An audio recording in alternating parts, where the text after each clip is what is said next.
Shit can get dangerous, yeah. Shit can get dangerous. Shit can get dangerous, yeah. Shit can get dangerous, yeah. You stand with that lame bitch, yeah. Well, I'm staying with the gang bitch, yeah. Like, ooh, and they gon' stay by my side, like, why don't you stay on your side? Like, ooh, girl, you always switching sides. Need to get out my life and go get a life, bitch. You just mad you my side. Good day everyone, welcome to Absolute Fiction. Feel free to like, comment, and subscribe. Today I will present to you all, a crossover of the elemental nations in Naruto, and the world of High School DxD. Peace, a word, and meaning that few have dared to think could be a reality. Or even worth it, in the world they live in. Since the time of the Sage of Six Paths, when a great danger was stopped, and chakra, the life energy of humanity, came to be. When the two brothers fought, one believing love was the key to peace, while the other believed power was the key to peace. Since that day, century after century, generation after generation, war, anger, hatred and revenge plague the shinobi world. An endless cycle. But one day, on the night of a certain Kyuubi incident, a newborn child, whose actions, heart, and journey will shape this world into a new one filled with hope. His name is Naruto Uzumaki. The monster who caged the Nine Tails, the loser at the academy, the dreamer who thought he could become Hokage. That is, at first. The knucklehead who never gave up, the shinobi who never went back on his word, the hero who saved his home and his friends. The legend that saved the shinobi world during a time of war. United the nations, and paved the way towards peace, the peace that his late master dreamed for. That was the first chapter of his life, and with that, a new chapter will open. Where Naruto and his friends will face new challenges and overcome new horizons. In a world so much like their own, and yet so different as well. This just felt right, it always felt right, sitting up here, where he could see the whole village, his home. To feel the calm, warm breeze of his homeland brush against his spiked blonde hair.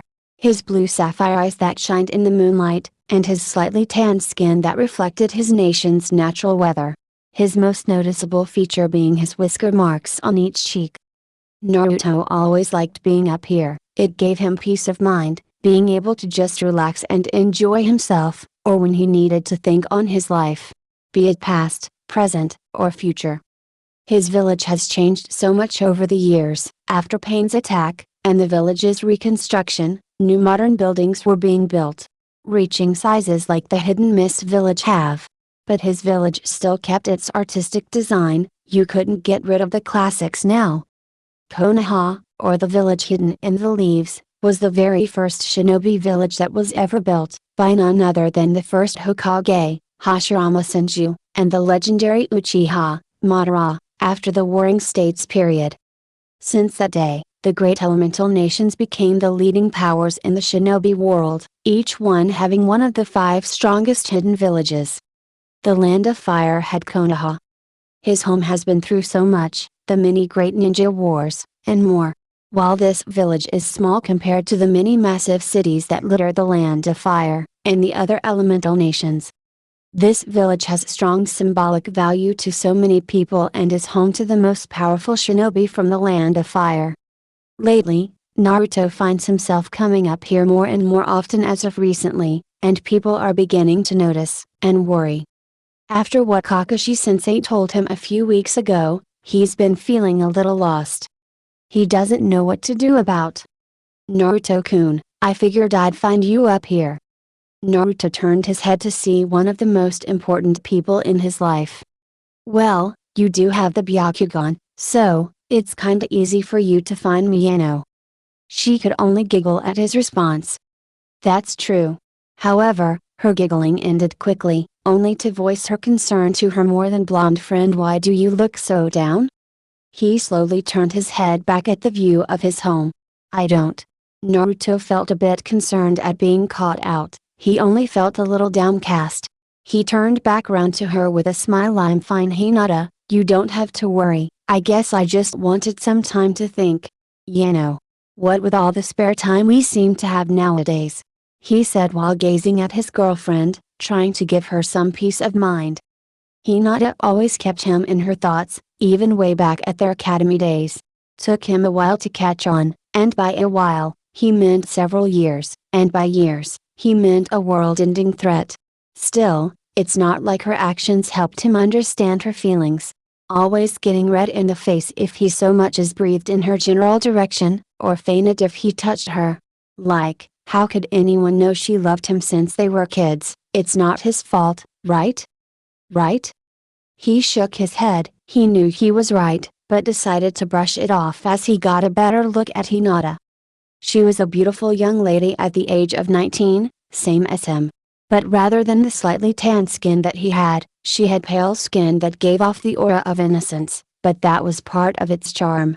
She always made him feel so relaxed that he could let his guard down completely when around her. Her dark blue silky hair reached down to her lower back. He followed her hair strings, and could clearly see her slender frame, which showed anyone the type of agility she had. Not to mention her attractive figure. He quickly brought his eyes back to hers, to see what Naruto felt was her true beauty. Her Byakugan, the ocular jutsu of the Hyuga clan, that made them so powerful, especially in close combat. He found that out the hard way when he fought Neji. While those eyes may be deadly, to him, those eyes showed her true personality, one of kindness and compassion. Hinata came and sat right next to him, resting her head against his shoulder. I know, ever since that business with the moon and Tonari, it's been quiet and peaceful. So why do you feel so down? Naruto finishing her sentence. Naruto stayed silent for a few seconds before he would respond. He could feel her gaze. She wants an answer. Naruto let out a sigh. It wasn't the true reason for him feeling down, but it was something he's always had on his mind. I still wish he could be here, Master Jiraiya wanted this. He passed his dream on to me, and now that we have it. Naruto looked up at the sky as if someone was up there. I hope he knows. Naruto quickly felt Hinata brush her hand against his cheek, turning his head to hers, and giving him a smile that would make any man alive melt in her hands. He knows. Hinata knew it, and so did Naruto. He definitely knows, so please don't worry about it, Naruto-kun. It's not like you to worry all the time. That got Naruto to let out a quick chuckle. Yeah, I know, but it's not just me. Turning around fully to face her, giving her a warm hug, while they each rested their heads on the other's shoulder. It was all of us. The peace was achieved because of everyone. They both stayed like this for a bit, enjoying the warmth from each other, and the bond they shared. They wanted to stay like this forever. They departed from one another, albeit reluctantly. Neither wanted to let go of the other. So they kept each other in their arms, and gazed lovingly into each other's eyes, losing themselves in each other's gaze. As if on autopilot, their heads moved closer to one another, to feel connected, to feel. Naruto, we need to talk now. Of all the times, Kurama, please read the mood. To interrupt, like, come on, this was such a moment right now. He did it on purpose, didn't he? I don't care, brat, and neither should you. Well, that was harsh. What we should care about is this new presence I'm sensing. Actually, there's more than one. Grumbling as the last of his words left his mouth, Kurama only does that when he's weary or annoyed. Now, this got Naruto's attention, and Hinata noticed. Kurama sleeps all day and only wakes up when things are happening that interest him. Lazy, yes. But that's why this is a big deal. If it was just some visitors from another nation, or hell, bandits that are behind the times, Kurama wouldn't care, beneath his notice, so to speak. So then, what got his attention? Kurama, how many, and which direction? This is not time to be taking it easy, something doesn't feel right. Northeast of the village, about 4 minutes out, if they keep their current pace. Only 4 minutes. How did they get so close without anyone noticing? Did they just come out of thin air? I'd say around 700, but. What is it, what's wrong? I don't recognize this energy. It's strange. It's definitely not chakra, because this feels lighter, not as concentrated. Wait, not chakra?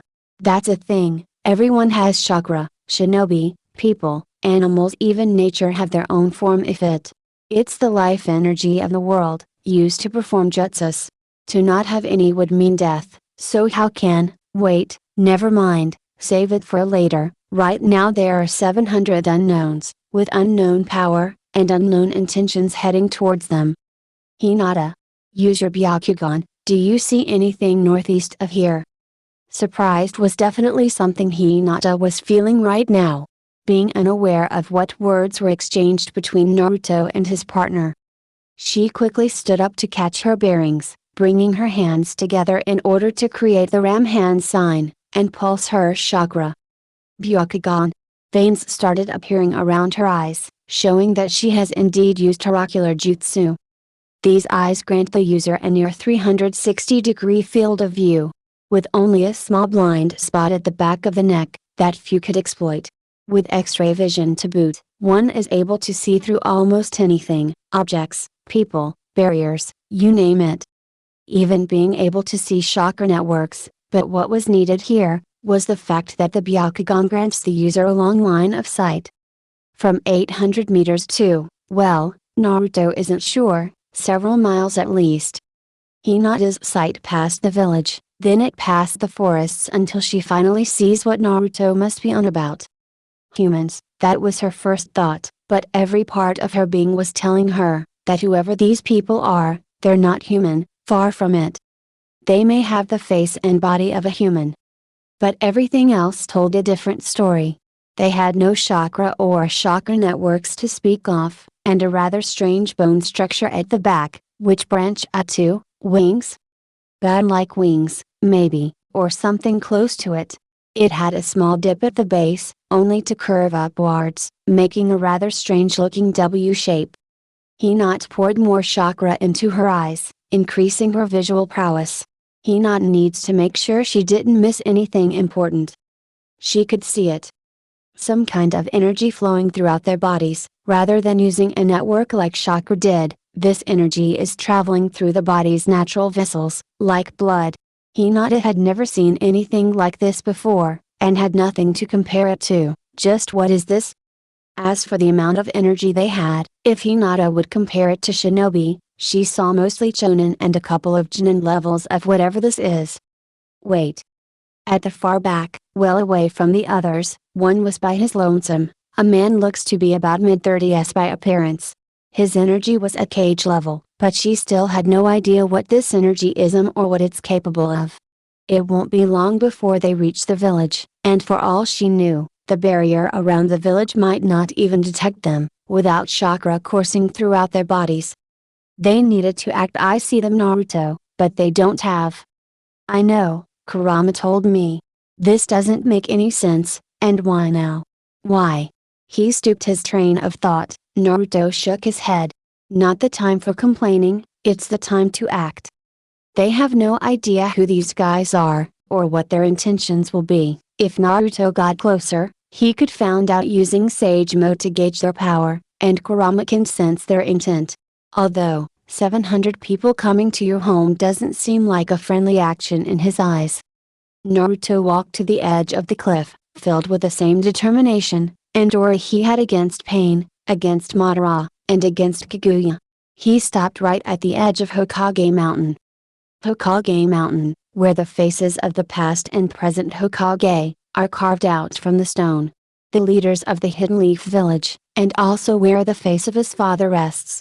Each and every one of them were heroes, that lived, fought, and would, or did die for their nation, their village. The faces of the Hokage will continue to watch over the Hidden Leaf, even after death. One day soon, Naruto's face will be right beside them. Hinata, go tell Lord Hokage Kakashi about this, get the village ready in case things go down. 700 people don't just walk up to your front door unnoticed or unannounced. Hinata did a double take back to Naruto. What are you going to do, Naruto-kun? She knew he could handle anything thrown at him, and will always come out on top. But that doesn't change the fact that she worries for his safety. What am I going to do? What his father did years ago on the night of his birth. To go and protect the village, his friends, and his family. But this time, the hero will make it back. He turned his head around to give a concerned yet steadfast-looking Hinata foxy grin. "I'm going to introduce myself. Let's go, Kurama." Ha! Just as he said that, he disappeared from sight, moving at speeds few could dare hope to match, let alone track. He left behind a small amount of leaves in the wind. Hinata soon did the same right to Hokage Mansion. Naruto has his job and so does she. "Do what you have always done, Naruto. I will be right behind you." Daunt. Jumping through the air, almost like he was gliding over the forest that surrounds his home, he would soon be upon whoever these guys are. His should be close enough now. Quickly forcing himself down to ground level, landing without making a sound, only to then jump up into a hiding spot atop the trees. He needed to be ready for whatever is going to happen here today. Naruto needed to get a better understanding of this new energy, and Sage Mode was a solid bet. He stopped his movement completely. Even as he breathed, his body never moved a centimeter. He needed to be still if he wanted to gather nature energy. Nature energy, the power that exists within the world around them, the ground, sky, and nature contain this external power. But in order for one to become a sage, one must become one with nature, and to do this, you don't move. Sounds simple, it really does, almost too easy. Yeah, Naruto wasn't more wrong in his life when it came to the difficulty of learning to harness nature energy. Not being able to move at all was just crazy when he first heard of it. Add the fact that nature energy was powerful, far more powerful than many could ever imagine. But that was both the blessing and the curse. Because it was so powerful, if you ever ended up taking in too much nature energy than your own chakra couldn't handle, then nature energy would overwhelm you, and you would turn into a toadstone statue. The hundreds, if not thousands of giant toadstone statues that littered the training grounds at Mount Maibaku were enough to showcase just how rare sages are. It didn't take long for him to gather the needed amount of nature energy to enter Sage Mode. Orange pigmentation formed around his eyes. He opened them to show his new yellow toad-like eyes, proof of entering Sage Mode. His physical and sensing capabilities were bolstered to new heights, ready for whatever these newcomers could throw at him. He didn't need Sage Mode to take these guys down, but with them being so close to his home, and with an unknown energy in the mix, Naruto couldn't take this lightly. "They're slowing down, Naruto," Kurama informed him. "It seems they're landing close to us. They haven't detected us yet. This is a good chance to see just what these creatures are." Naruto agreed with him. The more they know, the better. Shadow Clone Jutsu. Naruto quickly made 6 shadow clones, corporeal copies of himself that could do almost anything the original can. It's a forbidden ninjutsu due to the amount of chakra needed to effectively use this technique. But due to Naruto's ocean's worth of chakra, on top of Kurama's impossible reserves as well, this issue is just ignored. 4 of the clones disappeared in different direction, getting into position. 1 ran back to the village, and the last one stayed in the trees with the original. The shadow clones share experiences when one is dispelled. Whatever it learned, the other clones, and by extension, the original will learn too. Making this jutsu perfect for training, scouting, and intelligence gathering. A few seconds passed before the visitors started to make their landing near Naruto's position. Naruto tensed up a bit when he got a better look at them. They're definitely not human, as much as they do look like one. Whispering to himself as he narrowed his eyes at these guys. "So is Kaguya breath, or did you forget there is more to the world than humanity?" stated Kurama. "You can tell by just their smell."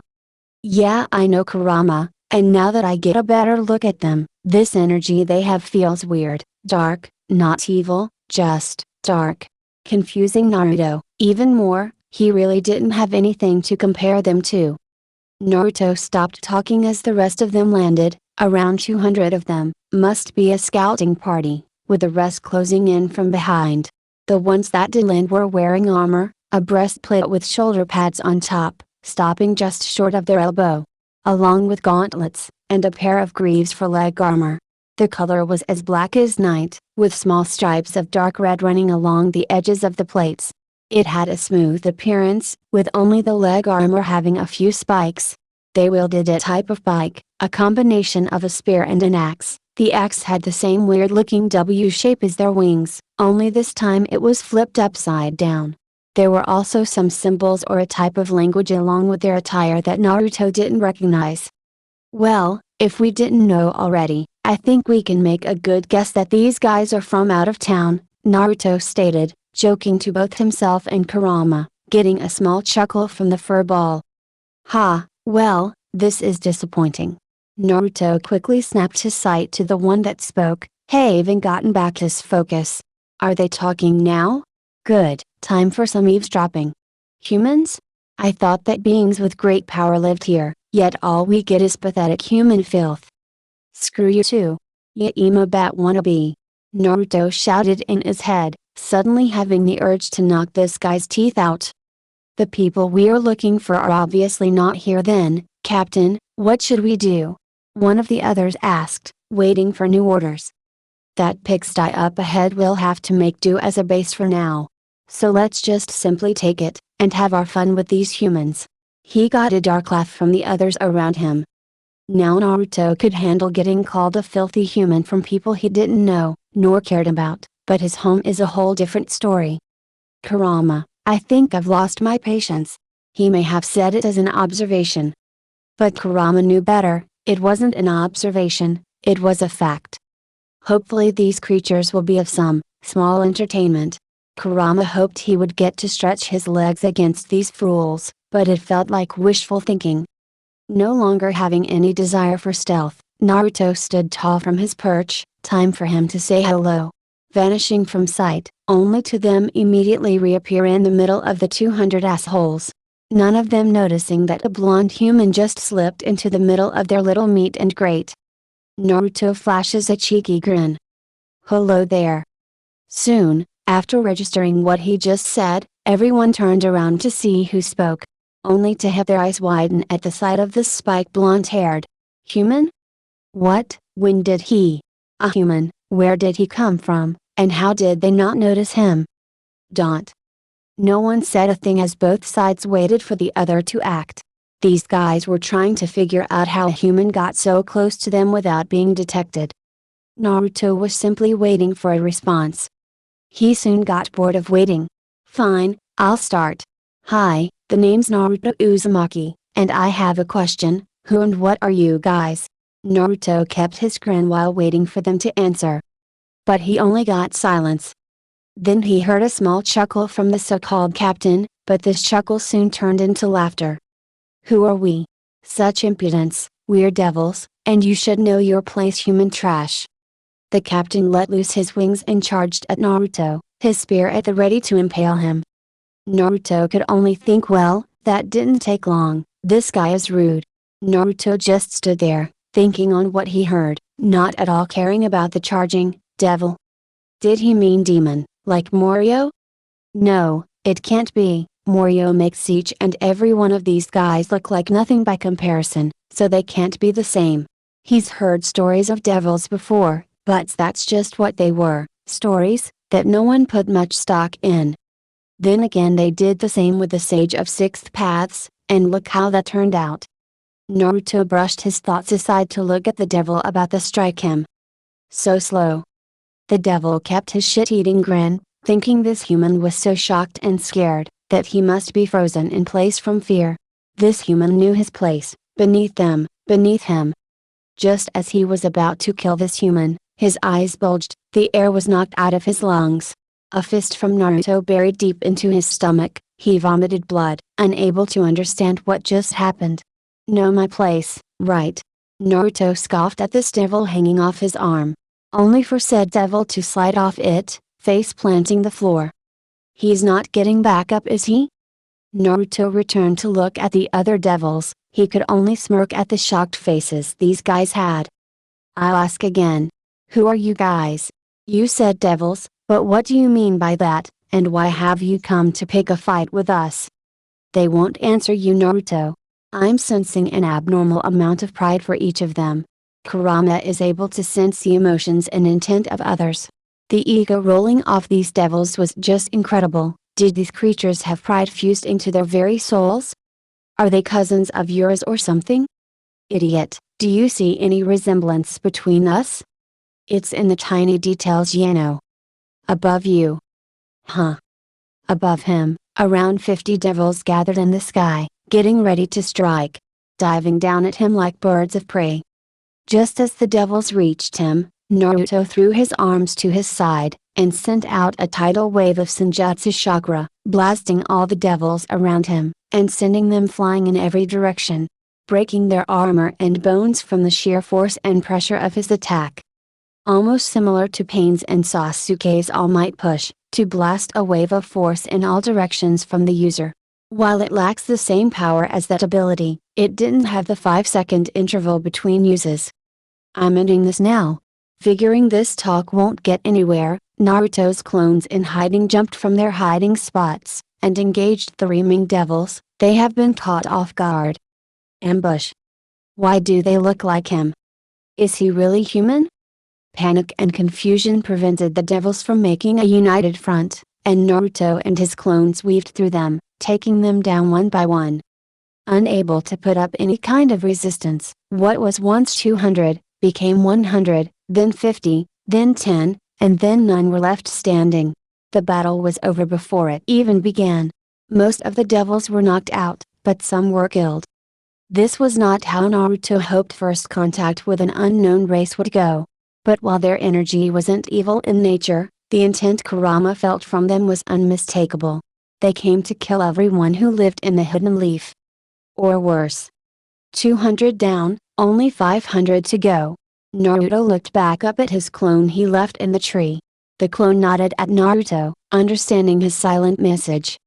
The clone dispelled himself. Everyone else will now know what we are dealing with, but we still don't know why? Naruto grumbled that last part. He still had so many questions. Suddenly a vortex opened up next to Naruto. He wasn't shocked, or worried, no, he was happy. He knew who this belonged to. So now you come back to the village, huh? Naruto chuckled at the one who just joined him. Loser. Jerk. The silence lasted for about 2 seconds until they both let out a quick and quiet laugh. Naruto. Sasuke. Sasuke, Naruto's best friend and rival, since way back at the academy. They have always competed with each other. With his spiky long black hair covering one side of his face, so you could only see one of his eyes, missing his left arm from a battle a couple of years ago, the empty sleeve of his jacket swaying in the wind. The journey they've had together may have been filled with challenges, joy, pain, and hatred. But the bond they shared never broke.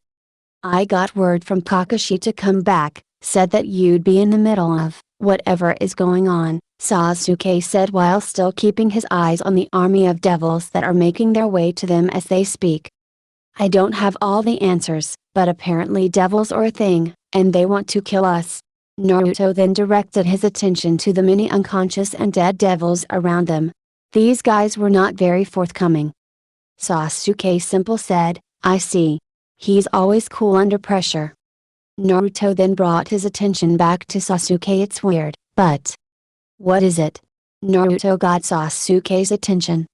It's like the very idea of humans with power is unreal to them. I mean, we didn't know what devils were before today, but they know what humans are, at least to a point. Sasuke threw over this information. These devils knew of humans existing but didn't know about what they could do, maybe. They don't know about chakra, stated Sasuke, for sure with his answer.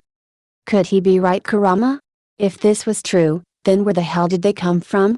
Chakra is practical in the very air here, so how could they not know of it? It would explain why they didn't think you were a threat.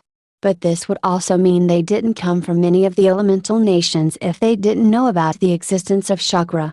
This was the only answer anyone had at this point. Hopefully, the interrogation corps can get the answers they need. Sasuke, I'm going after the devil that has cage level strength. Can I leave the remaining ones to you? The devil before said they were told about powerful beings, so maybe this guy was the one who sent them, or knows the one who did. So I fight 500, while you fight just one? Giving Sasuke an amused grin. Is that going to be a problem for you? Naruto teased his friend. breathing out a sigh with a dry chuckle, only to bring his head back up. Sasuke only had one thing to say. Just go. Naruto nodded and pushed off the ground at high speed, going after the strongest devil. Activating his Sharingan, Sasuke draws his blade, which is now being encased with lightning to increase its cutting power. He simply gazed at the army of devils mere seconds from reaching him. Then Sasuke moved. Daunt. An explosion erupted far behind Naruto, all the way back to where he left Sasuke. Knowing him, he's probably already taken down half of them. They don't need to gather information from idle talk now that they have a few of them as prisoners. Naruto could only shake his head as he ran to his destination. He really should learn how to hold back sometimes. But today is a bit of a special situation. Naruto increased his speed. With Sasuke defending the village, he has nothing to worry about. Now he needs to find the leader and end this. Daunt. Rasen Lucifer was perplexed on how the situation has deteriorated. He knew that the 700 devils he brought with him were nothing special. At best, they were fodder to use. However, he wished. But still. Somehow, just 2 humans, mere children compared to him, are wiping out his forces. This was unexpected. Humans are weak by nature, short-lived, and unaware of the real world that existed right beside them. Only when they had sacred gears, holy swords, or their second-hand attempt at magic did they become noticed. He was told that in this world, there existed beings that could be useful for his goals and was supplied with the means to reach this new land. Only to feel disappointment that the first people they meet are the same weak humans that infested his world. A momentary distraction really, wipe them out and move on to the real reason he came here for. But then, somehow, defying all the logic and knowledge he had across his long life, just 2 of these humans have all but wiped out his men.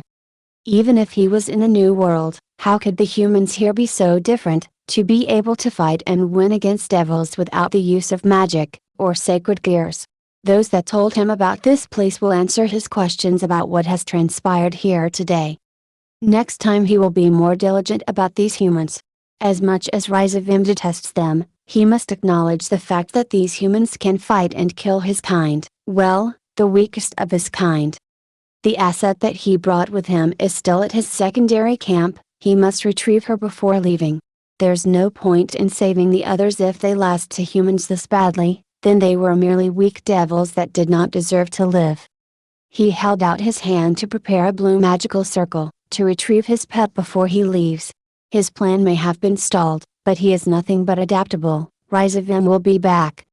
But that line of thinking halted when he felt something slam into his face, striking him with the force one would expect from a dragon.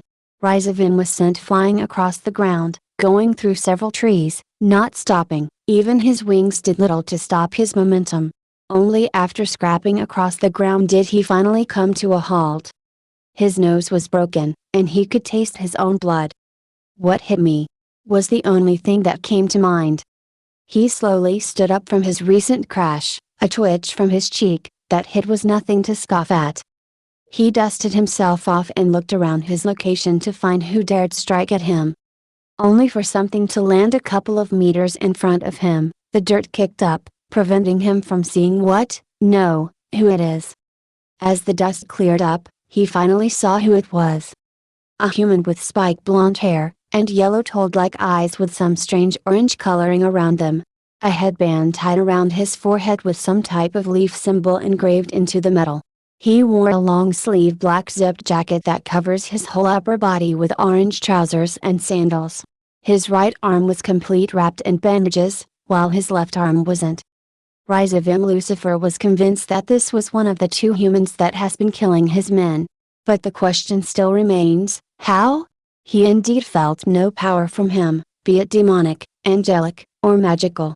No sacred gear ever. Are the humans here just physically strong? No matter, he is a Lucifer, and no human will ever intimidate him. He could not help but smile at this human. "I must say this has been a day for surprises. You're the first human who has ever struck me."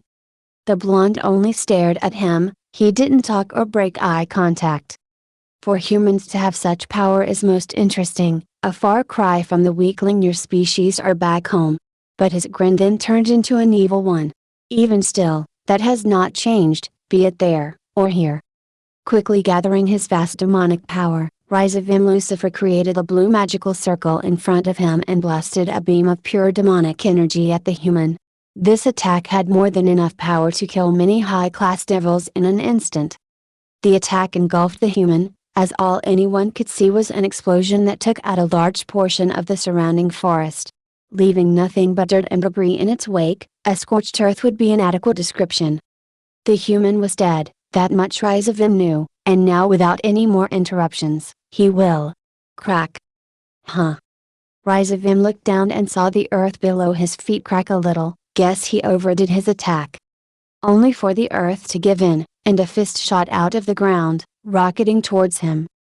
Before Rasen could react, the fist made contact with his face, a nasty uppercut sent him in the air.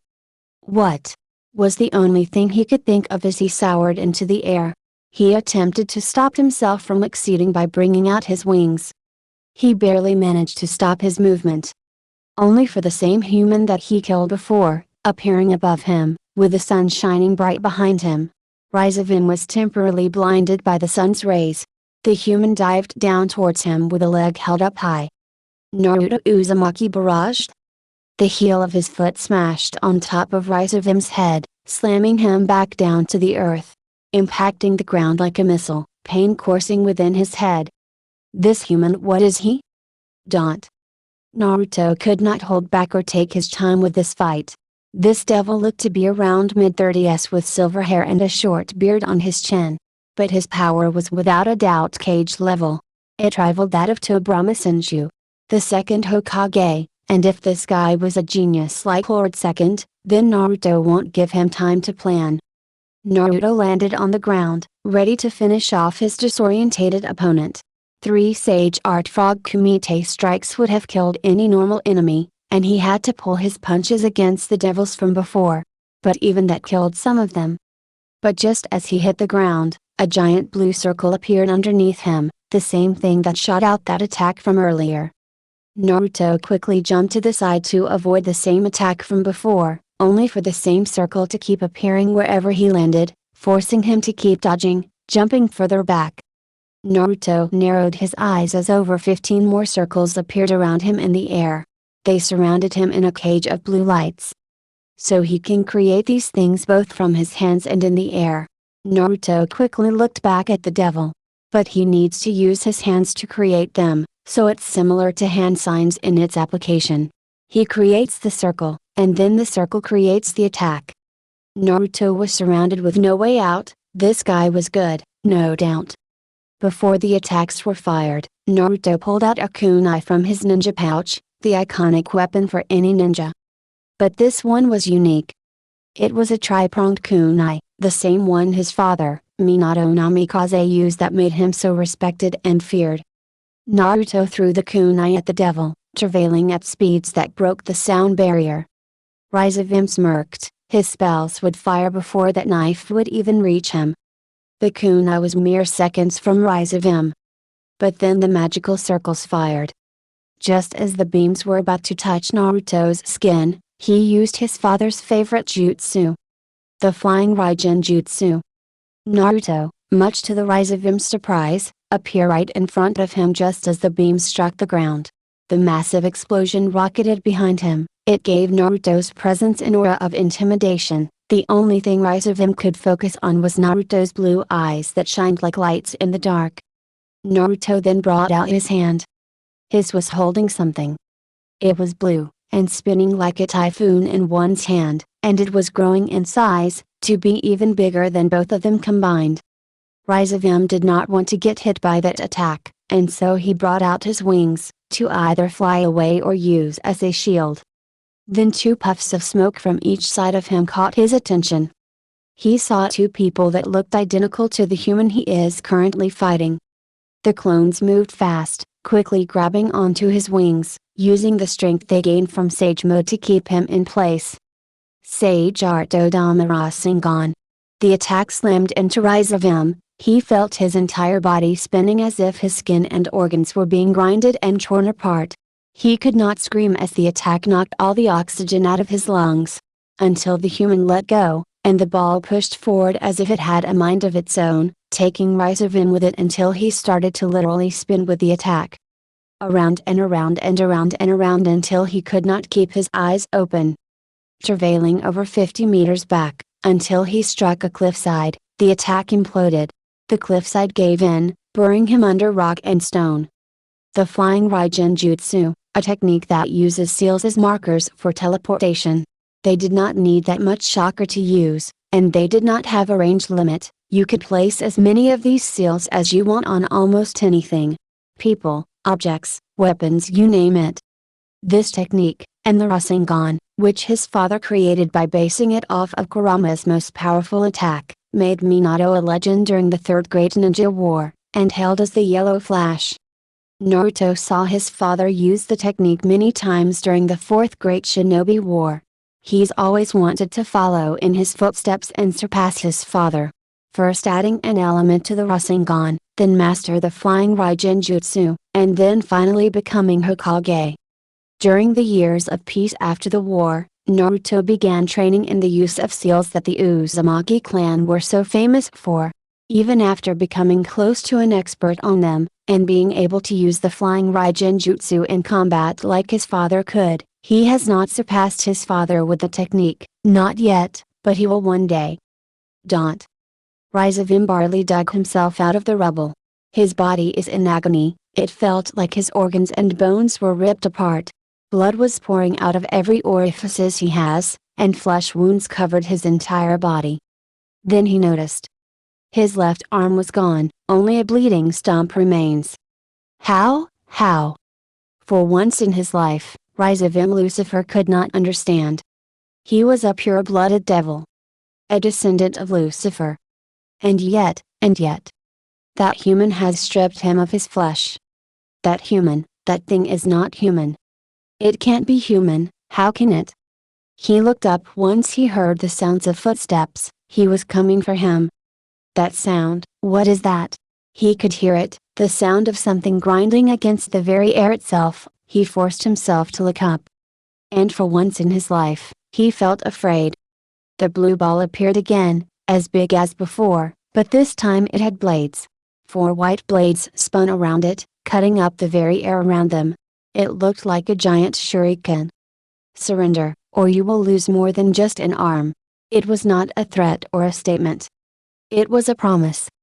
Fear took logic, and Rasen struck out his only reaming arm, to create another magical circle, but this one was different. It was used to counter those annoying sacred gears that the likes of his failure of a grandson possessed. He knew this human didn't have a sacred gear, but he had to try. He could not, no, he would not lose to a human. Sacred gear canceller. A strange aura hit Naruto, it was like a mist, surrounding and covering him like a blanket would. Naruto tensed up and prepared himself, he was ready, and so was Kurama for what he just did to him. Only nothing happened. Wait, what? Naruto felt fine. His chakra was fine as well, hang on just a second. Kurama, are you okay? What was that? Naruto may be fine, but he had to make sure Kurama was too. I'm fine as well, nothing happened, the technique either failed, or it doesn't work on us. Kurama was unsure, but nothing felt off, so it was the best answer he had. Naruto returned to look at the devil with a raised eyebrow. Was something supposed to happen? Rasen could only sink into despair. It's not a sacred gear. He whispered that to himself, but Naruto caught it. Sacred gear, the hell is that? This guy just assumed he had whatever that is. The Rasen could only look down, he has lost the will to fight. Well, he looks depressed. His pride has been broken, there's no need to fight him anymore. It's over. Naruto.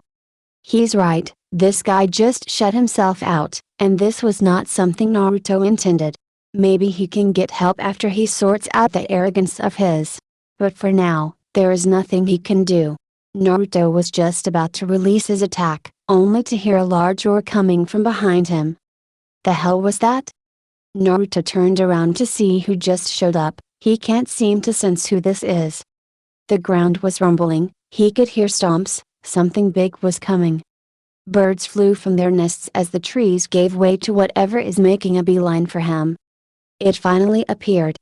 It was about 12 meters tall, covered in pale white scales. It had 4 claws whose talons dug into the earth, a long tail with sharp spikes at the end of its base, waving around as it swatted the reaming trees away. A dragon?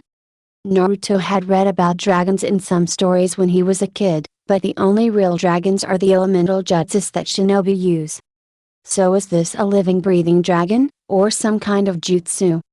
It looked different from the ones Naruto has seen in pictures or the ones created by shinobi. Those ones had a much longer body, so much so it could wrap itself around others like a snake would, or it was entirely comprised of an element, such as water or fire. Kami, Naruto hated snakes. The dragon rushed him, and Naruto was forced to jump to the side to avoid getting trampled. Only for the dragon to change direction and give chase. So it's on that devil's side, huh? The devil just stayed in place, unmoving, completely ignoring what's happening around him. Did I go too far with him? Questions for later. Naruto still had the sage art Rasen shuriken in his hand, he just needed to get some distance between them and the devil before using it. He will be caught in the blast. Wade dragons should fly, right? Naruto poured chakra into his feet and made a mighty jump, soaring into the air, hoping he was right about dragons flying. He was.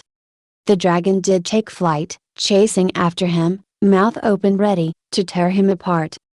Naruto used wind chakra to bounce back towards the dragon, pivoting his body in free fall to avoid getting eaten. He landed on its head, only to jump off it instantly. The dragon needed to turn around to continue giving chase. Sage art, wind style Rasen shuriken. The dragon's head fully turned to see the attack that Naruto was holding before. It was coming right at it at speeds it could not track. The attack sliced the dragon in half like butter, only to immediately expand and explode, creating a dome of chakra in the sky, covering the dragon completely. It took them only a few minutes to cross the distance. The trio quickly made it back into the lush green forests of the Land of Fire, away from the torn battleground they left.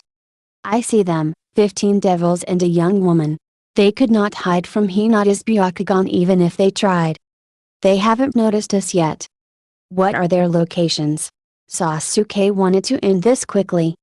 They've split up into 3 groups. 7 are on patrol, 6 seem to be at some sort of shrine-looking thing, I'm not quite sure. Naruto only had one concern, and the woman? Naruto didn't really want to deal with any more unknowns today. Hinata's face looked a little stern for Naruto's liking. Was she angry? The last 2 are with her. Hinata's lips twitched. She's got a metal collar around her neck. One of them is leading her with a chain. Slaves, huh? These devils are really starting to piss me off. Hope they aren't all like this. Slavery is wrong no matter what form it takes. But this means she's a victim in this as well, so it's now a rescue operation. Okay, Sasuke, you take the 7 on patrol, Hinata the other 6 are yours, I'll go rescue her. Naruto separated from the group and headed towards the prisoner. Naruto turned around one last time. Capture if you can, but kill if you have no choice. Not an order he wanted to give really. After that, Naruto pushed forward. Daunt. She could still remember that shockwave from before. Who else has he killed this time? Did he destroy another village? Or did he just enslave someone new? She didn't know, but she still cared. No one deserves this, she didn't deserve this. So why was this happening? What did she do to deserve this? Her train of thought stopped abruptly when the devil in front tugged on her chain, pulling her forward. She lost her balance and crashed to the floor, she felt so weak. Get up, yokai. The devil turned around and kicked her in the stomach. She could only groan in response, too hungry to find the strength to do anything else. I said, get up. He tugged on the chain again, hard, dragging her across the ground.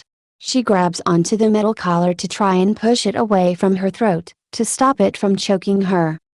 You will end up dragging an unconscious body at this rate. The other devil didn't care for her well-being, he just didn't want to carry her.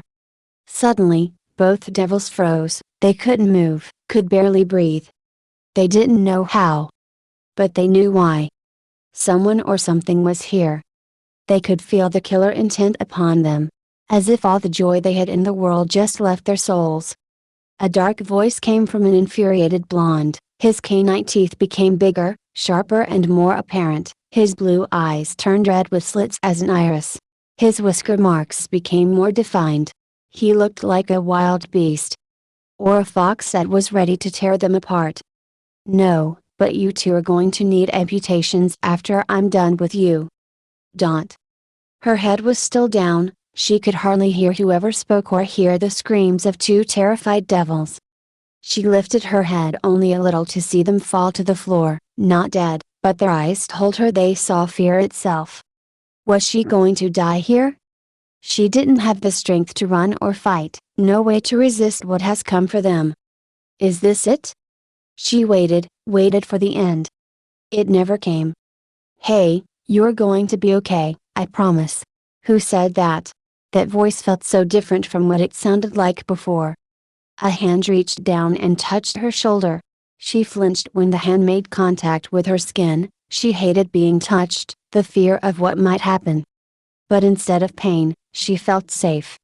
What? She could feel it, some strange power, it felt like hers, but it was far more powerful, more alive. She saw that a peculiar red cloak was beginning to cover her, she felt her wounds heal, and her stamina is being restored. It doesn't hurt to breathe anymore, what is happening? Finally finding some strength to move, she looked up to see who in the world is helping her. Who are you? He felt human, is that possible? This is a new world, right? He smiled in response. It was a gentle smile, one which promised safety and sympathy. My name is Naruto, it's nice to meet you. What's your name? She felt her strength leave her, even with this energy that's healing her, it didn't stop the fact that she was too tired. Before she fell asleep, she told him her name. It's Raftalia. She whispered her name just before passing out in his arms, finally being able to enjoy the sweet bliss of sleep. Naruto could tell at first sight that this girl was not like the others. Not only was she not a devil, her eyes that told him what she's been through. She's suffering, and she's hoping for something to change, hoping for a chance. What have they done to you? He whispered to himself when he saw the state of her. She looked between 17 or 19 years of age, with what seems like raccoon ears and a brown tail. She was wearing nothing but torn rags, and was half starved, it would explain why his chakra was not enough to keep her awake. Her hands looked rough with peeling skin. Her hair reached down behind her knees, but was so messy and covered in dirt. When was the last time they even let you have so much as a shower? This girl, she said her name is Raftalia, she suffered greatly at the hands of these scumbags. So it's now their job to help her. Is that her? Naruto turned around to see Sasuke and Hinata approaching, having dealt with their groups of devils as well. Yeah, it's her, she said her name is Raftalia. Naruto then stood up, cradling her in his arms. Let's get her back to the leaf, she needs medical attention, and maybe she could help fill in the blanks on what happened here today. And if it would happen again. Goodbye everyone, please comment for a part 2.